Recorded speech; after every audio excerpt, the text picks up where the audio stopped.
আমার নবীর কাছে এক গরিব সাহাবা এসেছে। কি সাহাবা? এখানে যদি ধনী থাকেন শোনার দরকার নেই, যদি বলেন হুজুর আমার অবস্থা ভালো না তাহলে তাদের জন্য, তারা শুনে। সুবহানাল্লাহ বলে। গরিব সাহাবা এসেছে, ইয়া রাসূলুল্লাহ খুব যায় যায় অবস্থা, খুব খারাপ দিন যাচ্ছে। তো নবীজি চুপ করে আছেন, চুপ করে আছেন। এখানে আমার নবীর চুপ থাকাও মৌনতার লক্ষণ, আমার নবীর চুপ থাকার মধ্যে বরকত আছে, ঠিক না? ইমামগণরা বলেন নবীজি যখন চুপ করে আছেন একটা পর্যায়ে ওই সাহাবা বলে উঠলেন, ইয়া রাসূল একটু একটু দয়া করেন। তো নবীজি হঠাৎ করে জজবা এসে গেলেন, বলতেছে আজকে চা, তুই যা চাবি তাই দিব। সুবহানাল্লাহ। চাও, কি চাস? আজকে চা আমি দিব, আমি নবী মুস্তাফা দিব। হযরত আলী সহ হযরত ওমর বসা, সবাই বলতেছে কিসমতটা রে, আজকে জানি কি চায়। নবীজি তো আমাদের কাছে এভাবে বলে না, কি জানি চাই, মনে আজকে আখিরাত মালামাল হয়ে যাবে। কারণ নবী যদি দোয়া করে দিবেন কে? আওয়াজ দেন কে? সে বলতেছে ইয়া রাসূল আপনি যেহেতু চাইতে বলেছেন, লম্বা সফর, একটা যদি উটনির ব্যবস্থা করে দিতেন। কিসের উটনি? উটে সফরে উট দিয়ে, তখন তো উট দিয়ে আরোহণ হতো, সফর করতেন, বলে একটা উটের অবস্থা। হযরত আলী হযরত ওমরের দিকে তাকালেন, হযরত ওমর হযরত আলীর দিকে তাকালেন, বলে ভাই চাইলো ওটা কিসে?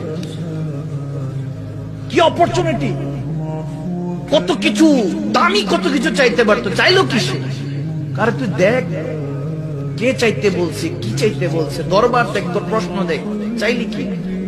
নবীজি বলতেছে আচ্ছা ঠিক আছে, উটনি দরকার, এই সাহাবার একটা উটনির ব্যবস্থা করে দাও। আব্দুর রহমান বিন আউফ রাদিয়াল্লাহু তাআলা ছিলেন কোটিপতি সাহাবা, তিনি একটা উটের ব্যবস্থা করে দিলেন। সুবহানাল্লাহ। নবীজি আবার বললেন ওই সাহাবাকে, আবার চা, কি চাস? আজকে তুই যা চাবি তাই দেওয়া হবে। সুবহানাল্লাহ। তখন শের খোদা আলী হযরত ওমর আবার নবীজির দিকে থেকে চেহারা ফিরিয়ে ওই সাহাবার দিকে তাকাইতেছে, বলে আরে চাস না কিছু একটা, জান্নাতে থাকার কিছু একটা চা। নবীজি বলতেছেন চাইলে তো এখন জান্নাতও দিয়ে দিতে পারে, ঠিক কিনা? ঠিক কিনা? নবীজি দোয়া করলে তো আল্লাহ ব্যবস্থা করে দিবেন। এখন সে আবার চাইতেছে ইয়া রাসূল আপনি যদি দিবেন তাহলে ইয়া রাসূলুল্লাহ উটের উপরে তো বসতে হবে, ওই বসার যে চামড়ার বসার স্থান, এটা একটু যদি ব্যবস্থা করে দিতেন। আল্লাহ আল্লাহ। সাহাবারা কয় হায় রে কিসমত, চাইবো কোথায়, কি চাইবো? নবীর সাথে জান্নাতে থাকার ব্যবস্থা, এরকম দোয়া চাইতে পারে? চাইতেছি কি? উটের উপরে সাওয়ারি। নবীজি মুচকি হাসলেন, বলেন ওমর ইয়া রাসূল ব্যবস্থা করে দাও, করে দিলেন। আবার নবী বললেন শেষবারের আর কিছু আছে চাওয়ার? চা। সুবহানাল্লাহ। শুনে সে বলছে ইয়া রাসূলুল্লাহ যেহেতু দিবেনি, আসা যাওয়ার খরচটা যদি একটু। সাহাবারা কয় আরে এরকম নাদান বান্দা আছে না? আল্লাহর দরবারে গিয়ে আল্লাহ 10 কোটি টাকা দাও, সত্যি করে বলতেছি তোমার মসজিদে 1 লাখ টাকা দিবে। এরকম বিজনেসম্যান নাই মনে হয়? আছে না? আছে না? এই তুমি দেখো নাই অমুক মাহফিলে মসজিদের মধ্যে আমি টাকা দিছি, আছে না? এই তুমি পোস্টারে হাজি সাহেব লেখো নাই কেন? আমি জানো না গত বছর হজ করে আসছি। মনে হয় এই সমাজে নাই, মনে হয় এরকম আসেনি, সব জায়গায় ছিল।